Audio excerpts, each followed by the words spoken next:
Hello friends, today I'm going to be sharing with you my recipe for vegetarian lasagna that uses roasted butternut squash and courgette as well as spinach. So I have already previously roasted the butternut squash and I've scooped out the flesh, and we have some courgette, and I have here some frozen spinach that I am using. I had blanched and wilted the spinach previously and it's now ready to go.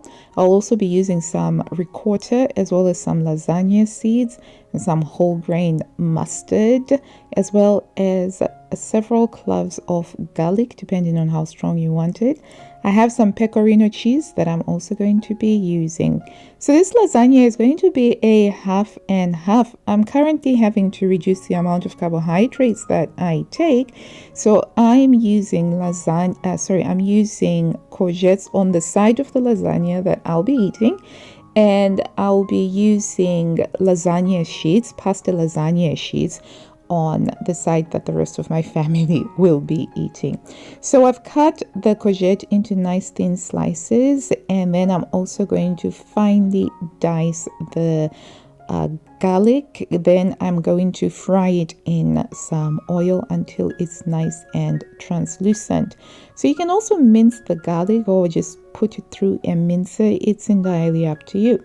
I'm going to take the frozen spinach and then I'm just going to slightly cut it up because I want it to have more of a minced texture that will spread very easily.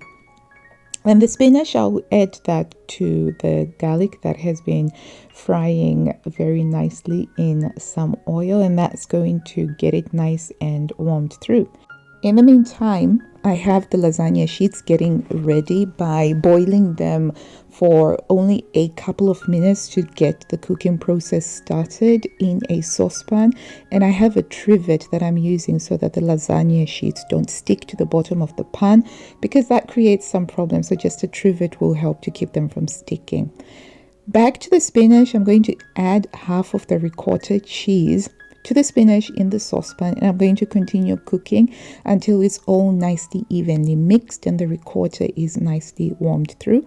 I'll also add about a tablespoon of the pecorino cheese, and that will just give it more of an umami flavor. So for the butternut squash, the flesh of the butternut squash is too thick to be used by itself. So I take half of the butternut squash and I puree it very finely, and I'll add boiling water until I get a nice thick puree.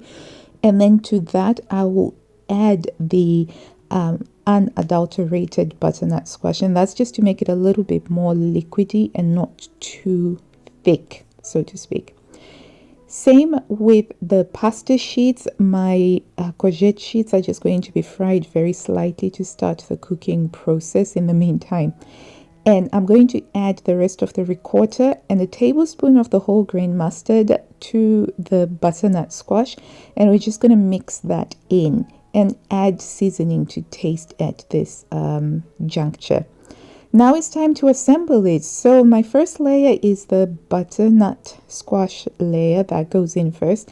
And then the next layer is going to be the pasta or the courgette sheets. In this case, remember, I am making this half and half.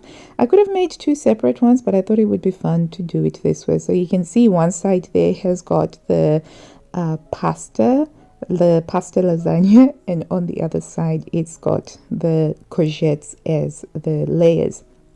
The next thing to add is the layer of the spinach and ricotta. So you can go as thick or as thin as you want with this. So I was just going to spread this all over until it's covered, and you can season this whichever way you want to, with salt and pepper, and you check it before you continue it. And then I'm just going to add some pecorino, and then I'm going to repeat this same layering. So we'll have the butternut squash again, spread that, and then that will be followed by the pasta and the courgette slices.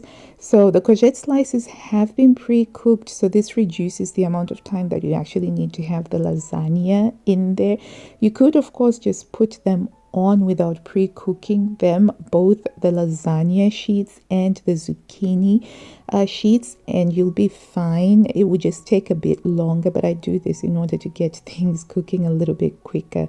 So after my final layer, which is the butternut squash, I'm just going to add some mozzarella cheese over the top, and that will give it a really nice brown coloring.